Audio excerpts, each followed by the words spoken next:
নমস্কার বন্ধুরা, কম্পিটিটিভের দুনিয়া আপনাদের প্রত্যেককে স্বাগত এবং আপনাদের সাথে আছি আমি পর্ণদীপ। আর ডেইলি কারেন্ট অ্যাফেয়ার্স শোতে আপনাদের প্রত্যেককে স্বাগত। আর বুধবার 30শে ডিসেম্বর 2020 কারেন্ট অ্যাফেয়ার্স নিয়ে আজ আমরা চলে এসেছি। চলুন শুরু করা যাক ভিডিওটা। তো আজকের প্রথম যে কোশ্চেন রয়েছে সেটা হলো first driverless train has been inaugurated by. তো প্রথম ড্রাইভারলেস ট্রেন কোথায় ইনোগ্রেট করা হয়েছে বা কোন গভর্নমেন্টের দ্বারা ইনোগ্রেট করা হয়েছে? সঠিক উত্তর দিল্লি গভর্নমেন্ট প্রথম ড্রাইভারলেস ট্রেন ইনোগ্রেট করেছেন। এটি একটি মেট্রো ট্রেন। তো এটা মেট্রো রেল। আর এখানে একটা ইম্পর্টেন্ট তথ্য রয়েছে যে লেজিসলেটিভ অ্যাসেম্বলি, দিল্লির যে লেজিসলেটিভ অ্যাসেম্বলি আছে আপনারা জানেন এখানে 70টি সিট রয়েছে। তো এই 70টি সিটের যে লেজিসলেটিভ অ্যাসেম্বলি এটা কিন্তু 69th কনস্টিটিউশন অ্যামেন্ডমেন্ট 1991-এর মাধ্যমে শুরু হয়। ভেরি ভেরি ইম্পর্টেন্ট কোশ্চেন, বহুবার পরীক্ষা এসেছে। দিল্লির সিএম এর নাম এখানে আপনাদের মনে রাখতে হবে অরবিন্দ কেজরিওয়াল, এবং দিল্লির অ্যাডমিনিস্ট্রেটর, যেহেতু দিল্লি একটি ইউনিয়ন টেরিটরি সেহেতু দিল্লির অ্যাডমিনিস্ট্রেটরের নাম অনিল বাইজল বা অনিল বিজল। মনে রাখবেন, ইম্পর্টেন্ট কোশ্চেন। নেক্সট রয়েছে দেখুন, তার আগে এগিয়ে চলো 2.0 এই চ্যানেলটি সাবস্ক্রাইব করতে ভুলবেন না। এই চ্যানেলের লিঙ্ক এবং এগিয়ে চলো এই টেলিগ্রাম চ্যানেলের লিঙ্ক আমি আমার ডেসক্রিপশন বক্সে দিয়ে দেবো। আর এই যে এগিয়ে চলো এই টেলিগ্রাম চ্যানেলে আমি আমার ব্লগ চ্যানেলের লিঙ্ক দিয়ে দেবো। ওখানেই আপনারা এই যে কারেন্ট অ্যাফেয়ার্স, এই কারেন্ট অ্যাফেয়ার্সগুলোর লিখিত রূপে পাবেন। তো চলুন শুরু করা যাক। নেক্সট কোশ্চেন বলছে দেখুন, India will be the third largest economy by. তো ভারত থার্ড লার্জেস্ট ইকোনমি হবে কত সালের মধ্যে? সঠিক উত্তর 2030-এর মধ্যে কিন্তু ভারত থার্ড লার্জেস্ট ইকোনমি হবে, এবং 2025-এর মধ্যে কিন্তু ভারত ফিফথ লার্জেস্ট ইকোনমি হবে। কারণ বর্তমানে ভারত ফিফথ থেকে সিক্সথ পজিশনে চলে এসছে। আর এটা কিন্তু নমিনাল জিডিপির মাধ্যমে কাউন্ট করাবে। ভারতের এই যে জিডিপিতে ফিফথ পজিশনে ছিল, তারপরে সিক্সথে চলে আসলো এবং ভবিষ্যতে আবার থার্ড পর্যায়ে চলে যাবে, সেটা কিন্তু নমিনাল জিডিপি কাউন্টের মাধ্যমেই হচ্ছে।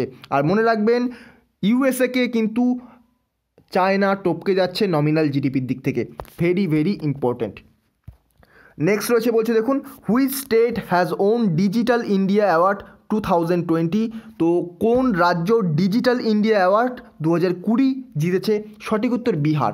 বিহার 2020-এর ডিজিটাল ইন্ডিয়া অ্যাওয়ার্ড জিতে গেছে।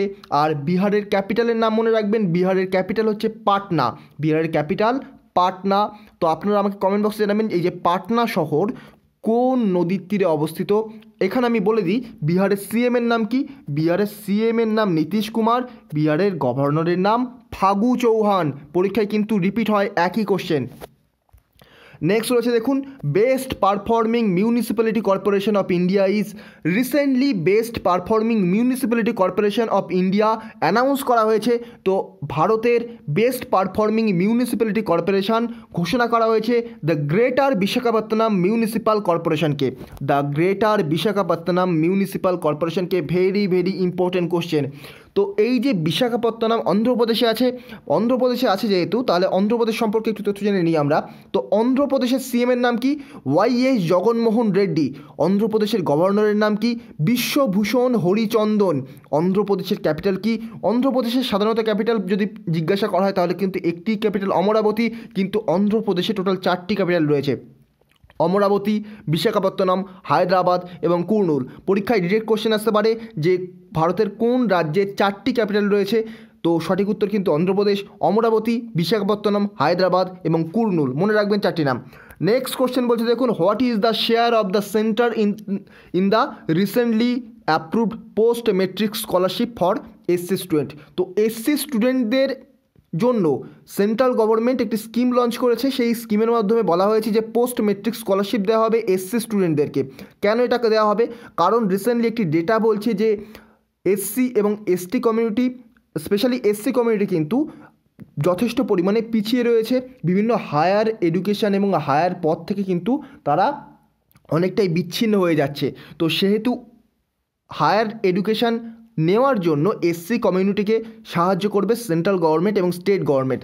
সেখানে স্টেট গভর্নমেন্ট এবং সেন্ট্রাল গভর্নমেন্ট মিলে যে টাকাটা দেবে তার মধ্যে 60% টাকা দেবে সেন্ট্রাল গভর্নমেন্ট। এটাই ছিল question. Very very important question. Next রয়েছে দেখুন, MRSAM ওয়াজ ডেভেলপ বাই। তো MRSAM কি? Medium range surface two air missile recently test fire করা হয়েছে।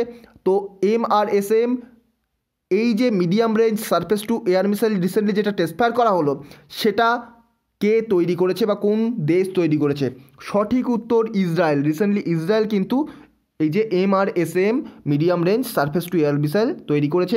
ইসরায়েলের ক্যাপিটাল কি? ইসরায়েলের ক্যাপিটাল জেরুজালেম। ইসরায়েলের ক্যাপিটাল জেরুজালেম।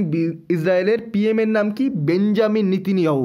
আপনারা আমাকে কমেন্ট বক্সে জানাবেন যে ইসরায়েলের কারেন্সির নাম কি। এর আগে আমি অনেকবার আলোচনা করেছি। নেক্সট রয়েছে দেখুন, Manikchandra Bajpai national journalism award is given by. তো Manikchandra Bajpai national journalism award কার দ্বারা দেয়া হয়? তো এর সঠিক উত্তর হবে মধ্যপ্রদেশ।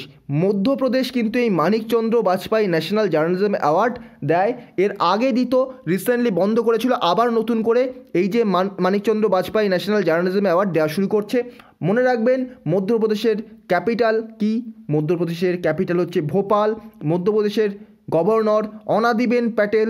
মধ্যপ্রদেশের CM শিবরাজ সিং চৌহান। মধ্যপ্রদেশের ইম্পর্টেন্ট ন্যাশনাল পার্ক হলো Kanha national park, Bandhavgarh national park, etcetera. Next রয়েছে দেখুন, which cricketer has been declared by ICC as the ICC cricketer of the decade. এখানে কোশ্চেনটা আমি একটু ঘুরিয়ে দিয়েছি। কোশ্চেনে বলেছে হুইচ ক্রিকেটার ICC দ্বারা ICC cricketer of the decade নির্বাচিত হয়েছেন। তো এখানে অপশান ছিল মেল। আমি যেখান থেকে একটা ওয়েবসাইট থেকে নিয়েছি, তো সেখানে অপশান ছিল মেল, তো আমি একটু চেঞ্জ করে দিয়েছি। তো এখানে মেল এবং ফিমেল সবার নামই যেহেতু অ্যানাউন্স করেছে, সেহেতু সমস্ত তথ্য আমি দিয়ে দেবো বলে মেল হিসেবে Virat Kohli. Virat Kohli ICC cricketer of the decade. Decade অর্থ 10 বছর বা 1 দশক। তো Virat Kohli ICC male cricketer of the decade এবং ICC female cricketer of the decade হয়েছেন এলিজ পেরি। ইনি কিন্তু অস্ট্রেলিয়ার। কোশ্চেন কিন্তু ঘুরিয়ে আসতে পারে যে কোন দেশের থেকে তিনি, তো অস্ট্রেলিয়ার এলিজ পেরি। Very very important. এছাড়া আরও কয়েকটি তথ্য বলে দিই। T20 ডিকেডের মধ্যে T20 প্লেয়ার হয়েছেন কে? রশিদ খান। টেস্ট প্লেয়ার হয়েছেন কে? Steve Smith.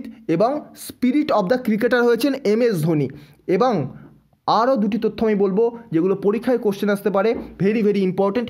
ICCর হেডকোয়ার্টার কোথায়? যেহেতু ICC ঘোষণা করেছে, তো ICCর হেডকোয়ার্টার জানা আমাদের অবশ্যই দরকার। ICCর হেডকোয়ার্টার হচ্ছে দুবাই। ICCর হেডকোয়ার্টার দুবাই, UAE।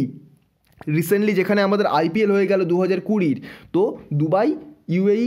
এবং ICC চেয়ারপারসনকে রিসেন্টলি চেয়ারপারসন পাল্টে গেছেন। তো বর্তমান চেয়ারপারসনের নাম গ্রেগ বার্কলে।